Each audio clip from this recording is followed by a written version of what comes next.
My boyfriend, Samuel Sanders, offered cash in a group chat. For someone to seduce me, add me on Facebook, $5,000. Hold my hand, $10,000.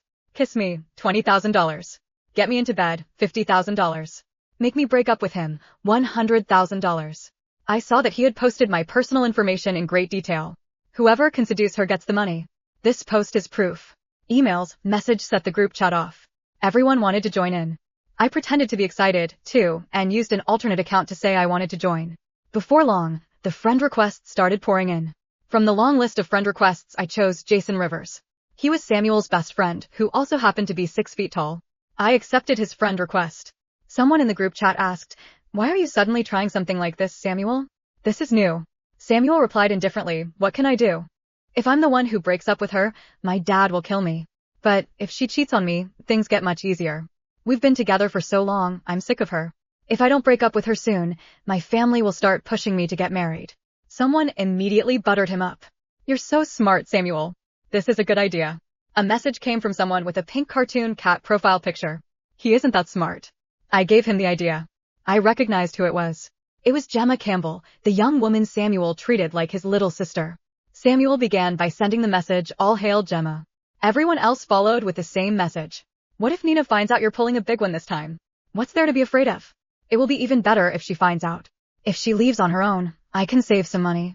Gemma sent an emoji that meant she agreed. Exactly. Nina is the most shameless one here. She's been holding on to Samuel for all these years. Someone then started stirring things up. "Why don't you just get together with Samuel, Gemma? Keep it in the family and all. Buzz off. I treat Samuel like an older brother. If we had anything going on, Nina would never have had a chance." Gemma quickly denied anything between her and Samuel before sending a laughing emoji. "What's wrong with being your older brother?" And that one line from Samuel was enough to set everyone off. The group chat was instantly flooded with messages again, with everyone teasing the two of them. In the middle of the suggestive mood, someone suddenly typed in, "Nina is quite pretty though." Samuel started commenting again, "She's too meek." "That's so boring. I bet none of you can add her on Facebook within a month." The next second, Jason sent a screenshot to the group chat. It showed that he had just added me successfully. Not bad. Jason took first place. The group chat was as lively as a party. Everyone waited for Samuel to pay up. For a moment, the group chat went quiet. Then Samuel sent Jason a transfer of $5,000. To Jason, "My name is Samuel Sanders, and I'm a man of my word." The group chat burst into cheers. That $5,000 transfer made the game feel even more real. Everyone knew Samuel and I had been together for 5 years. I laughed at myself. It turned out even 5 years of relationship could have a price tag placed on it. I muted the noisy group chat. At the very end, I caught a glimpse of Samuel saying, "Nina is very conservative. If Jason wants to earn the money, it probably won't be that easy." I smiled faintly, took out another phone and sent Jason a message. "I'm hungry." Less than 5 minutes later, I heard the keypad lock click open. The last light in the room had turned blue and everything had gone dim. Jason hugged me from behind and rubbed my earlobe. His slender fingers trailed slowly over my skin. "Are you hungry for food, or are you hungry for something else?" I turned around and answered him with a heated kiss. "You've made up your mind." Jason held himself back, his self-control almost gone. I nodded. Maybe I should have made this choice a year ago instead of stubbornly holding on to Samuel. No one knew Jason was my landlord. This apartment was his private property. I needed a studio with a river view, so the agent had recommended this apartment to me.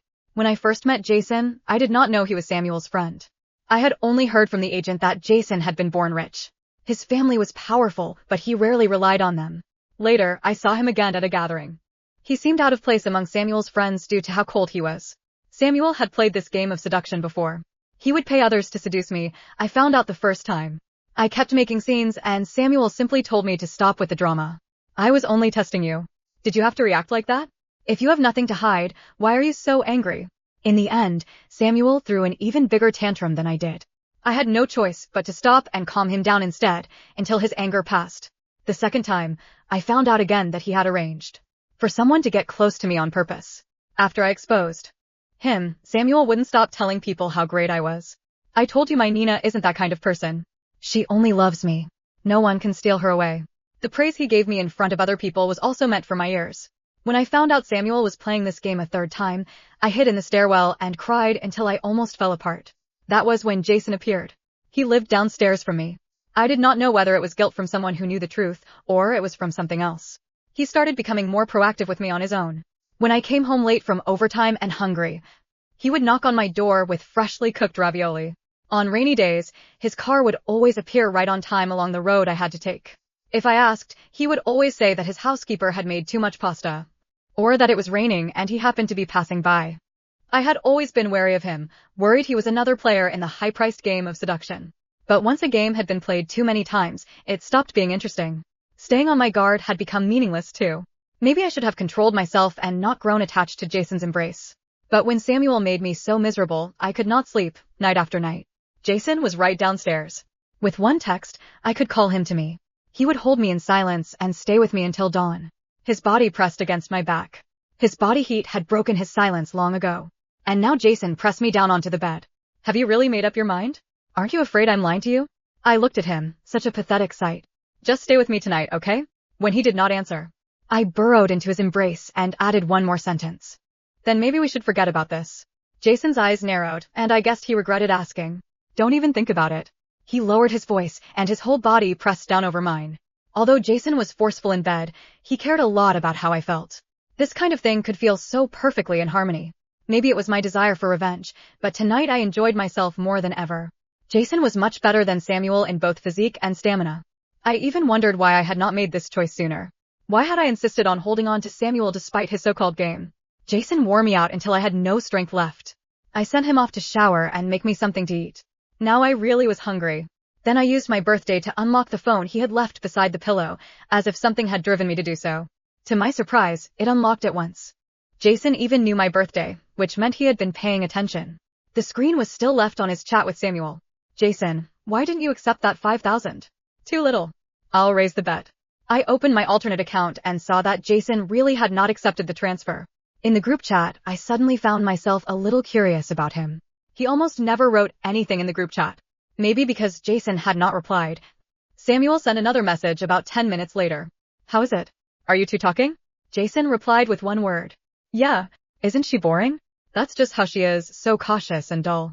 She's not even a tenth as interesting as Gemma, but to be fair, Nina is still quite pretty. I really had to thank Samuel for branding me as pretty but boring. Jason replied very slowly. More than half an hour passed before he answered. I guess Samuel had not expected Jason to say that, as his reply seemed a little awkward. Oh, good luck then. Try to get that 100,000 soon. Remember to accept the 5,000. Jason answered that one quickly. I don't need the money. Everyone knows you have money, Jason. Stop messing around. I said. I'll give it to you, so it's yours. Why did Samuel sound a little upset when he said that? I thought the chat history should have ended there, since there was a long gap during which Jason did not reply to Samuel. In the end, Jason sent a comparatively long message back to Samuel. What? What's the point of playing games if you don't like her anymore? You can just break up with her. Samuel replied with a question mark. She's too clingy. She would cry and make a scene every time and ruin things for everyone. Breaking up is even more complicated. If you're good enough, you can take her away. Jason did not reply again, and the chat history ended there. I did not plan to keep prying into Jason's privacy. However, the pink cartoon cat profile picture was impossible to ignore. And it sat right at the top of the list. I had not expected Gemma, Samuel's so-called sister, to be chatting with Jason too. My curiosity got the best of me, and I opened the chat. The first message was, Jason. I don't think you're suited to seduce Nina. You're more suited to seduce me. Nina is so boring. She's just a blockhead. After reading through the whole chat history, I realized Gemma had quite the appetite. Not only was she hanging on to Samuel, she also wanted to have a little something with Jason. Fortunately for her, Jason almost never replied. I could feel a sudden desire to win pulsing inside of me. Soon enough, my head was lowered, so I did not notice Jason standing in front of me with only a towel wrapped around his waist, looking down at me. As soon as I looked up, I was met with his 8-pack and the faint V-lines disappearing beneath the towel. I had gone through his phone, so I knew I was in the wrong. Sorry. I was just curious. The phone screen was still open to his chat with Gemma. Jason looked as if he had just breathed a sigh of relief, and the steam from his shower mixed with the scent of cedar on him made me burn inside a little. It's fine. You can look through my phone whenever you want, but please remember to give me a chance to explain things. Jason said to me. Well, he had used my birthday as his password. His feelings for me could not have been more obvious. I buried my face in his shoulder. Samuel and I had been together for so many years, but I'd only gotten his phone password after crying and becoming a drama queen. Then the password for his phone was Gemma's birthday. Thinking about it now, it was almost funny. I continued making a fuss about it and demanded that he change it to my birthday. But Samuel mocked me for being childish and for insisting on comparing myself to the person he considered his little sister. After that, he gave me the silent treatment for a month. In the end, I was the one who went to him to apologize. Samuel seemed to have gotten a taste for it after that, and he insisted on doing it again. He left me completely exhausted. Maybe both Jason and I had secrets we could not say out loud, but so what? Being happy mattered most. I had gone more than 6 hours without messaging Samuel. I did not even realize it. Instead, I saw it in the group chat. When I opened my alternate account, Samuel was announcing it as if he had won his first round. Jason really has some skill. Nina hasn't bothered me in more than 6 hours. Really? So I had gone that long without contacting Samuel. Nina has never gone more than 4 hours without contacting me. Samuel added another message. I admitted that it was true.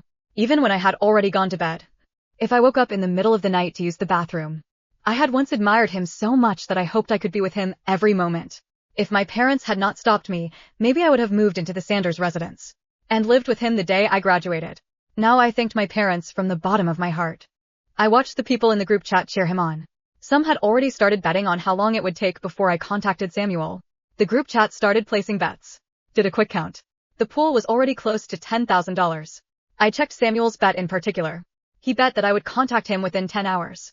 Just as I was considering whether to contact him, Jason gently carried me to the dining table. There were 4 dishes and a bowl of soup on the table. You for saying you were hungry earlier, you must be even hungrier now. Jason patiently helped me pick the crab meat out of its shell. I had to admit I was not used to being treated this well. No one had ever been so patient with me. Even when I first got together with Samuel, I was the one chasing after him. I slowly savored the sweet crab and all those mentions about bets. Whether it was 6 hours or 10 hours, had all just faded away after Jason wore me out. I slept deeply until nearly noon the next day. When I woke up, Samuel had sent me several messages. Last night was the first time in the 5 years we've been together that I had not said goodnight to him. Seeing that he had sent several messages in a row, I knew he must have panicked a little. I casually told him I had caught a cold last night and fell asleep early.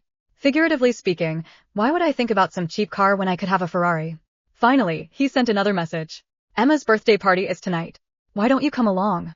I replied with one word, sure. I put on a full face of makeup and arrived at the party in Jason's car. Then Jason opened the car door for me like a gentleman. The party suddenly went silent. Samuel was standing beside Gemma. When he saw me get out of Jason's car, he froze. Samuel's smile disappeared so quickly it was almost amusing. The champagne glass in his hand froze halfway to his lips. Jason. The room went quiet enough for everyone to hear him. Gemma forced out a laugh. Nina, you came with Jason? I smiled politely. He offered me a ride. Jason didn't correct me. He simply stood beside me with one hand resting casually in his pocket, looking completely unconcerned. The silence became unbearable. Someone whispered, wasn't Jason supposed to be, playing Samuel's game? Another person laughed nervously. So, did he already win? Samuel shot the speaker a glare. No. His answer came far too quickly. Jason finally spoke. I never said I was playing. Samuel frowned. You accepted the friend request. You offered $5,000 for that. I never accepted the money. Several people immediately opened the group chat. Sure enough, the transfer still showed pending. Someone muttered, he really never took it.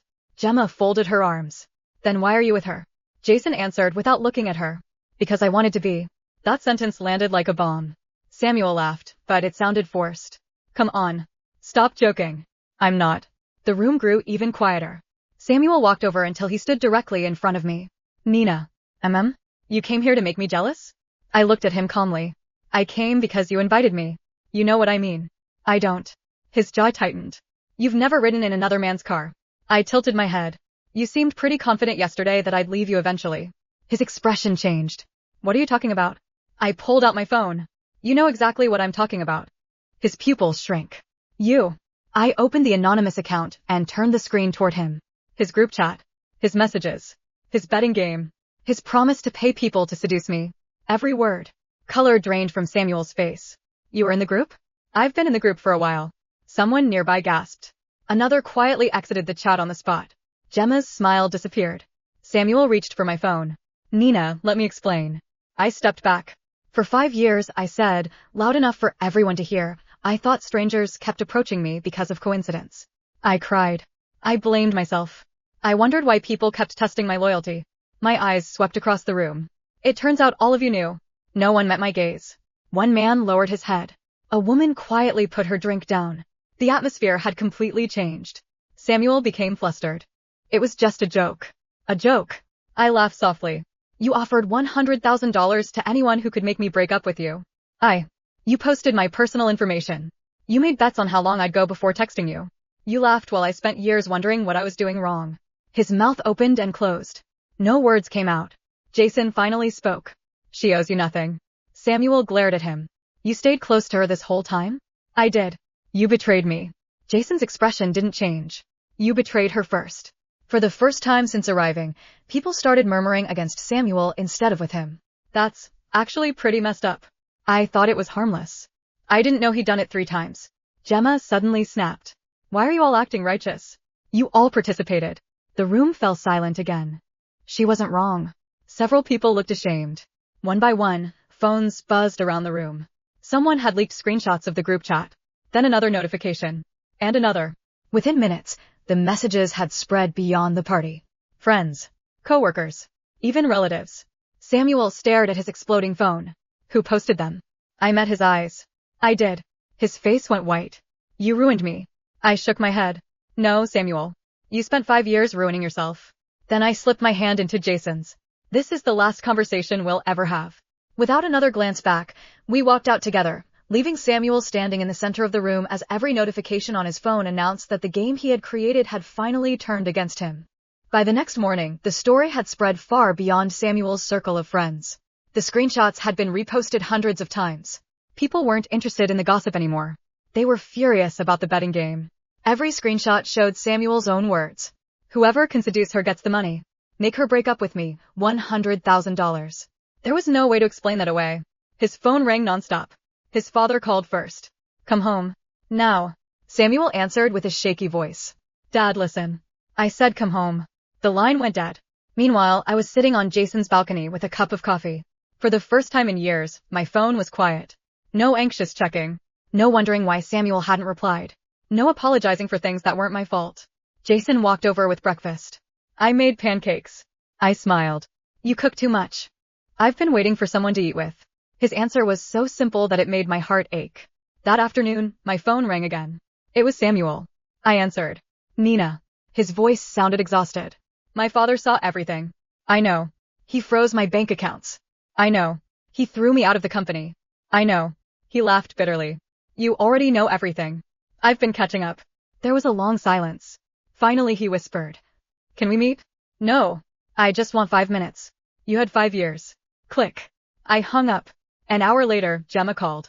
I almost ignored it. Curiosity won. Nina. Her voice was no longer arrogant. You destroyed Samuel. I laughed softly. I posted screenshots. You destroyed him. No. He destroyed himself. Gemma's breathing became heavier. If you hadn't exposed the chat. If he hadn't created the chat. She became quiet. Then she hissed. You always act so innocent. I don't have to act. Before she could answer, I ended the call. That evening, another message appeared online. This time it wasn't from me. It was Jason. He uploaded one screenshot. Only one. It showed Samuel repeatedly trying to send him the $5,000 reward. Below it was Jason's single reply. I don't need your money. Nothing else. People immediately understood. Jason had never participated. He had rejected the game from the beginning. His reputation rose overnight while Samuel's continued to collapse. 2 days later, Samuel came to my apartment anyway. He stood downstairs for hours. Jason looked out the window. Want me to tell him to leave? I shook my head. No. Instead, I walked downstairs myself. Samuel looked thinner than he had only days before. His eyes were bloodshot. I know you hate me. I don't. He looked surprised. I don't hate you anymore. I just don't love you. Those words hit him harder than any insult.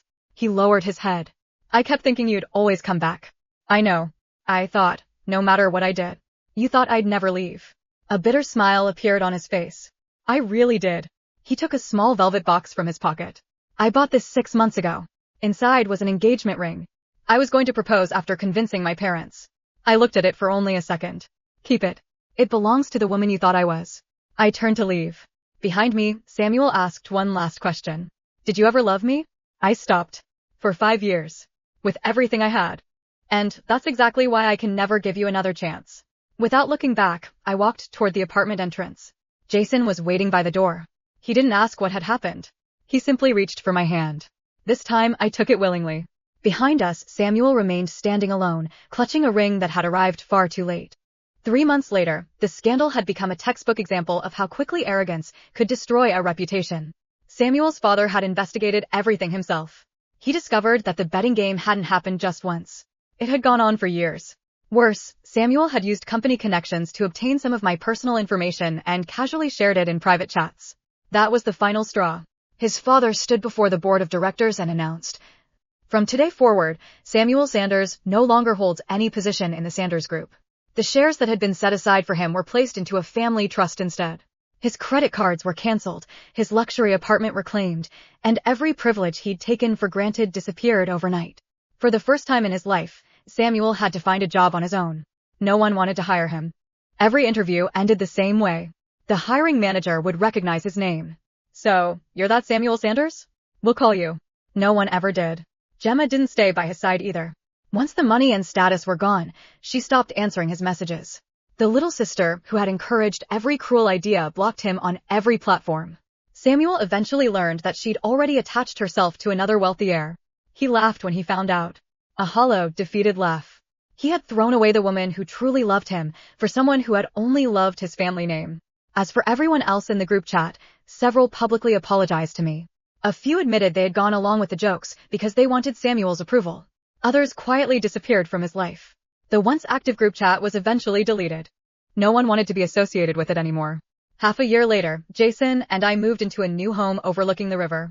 Unlike before, it was a place we chose together. One evening, while we were unpacking boxes, Jason handed me a small envelope.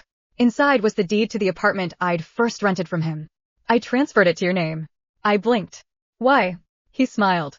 "Because I never want you to worry that you'll lose your home again." Tears immediately filled my eyes. Not because of the apartment. Because after years of begging someone to choose me, I had finally met someone who never made me compete for his affection. Another 6 months passed. Jason proposed during a quiet walk along the riverside at sunset. There were no crowds. He simply took out a ring and said, "Nina, I've spent years hoping you'd notice that I wasn't staying because of a game. I'm staying because I love you. So, will you marry me?" This time, I cried for a completely different reason. Yes.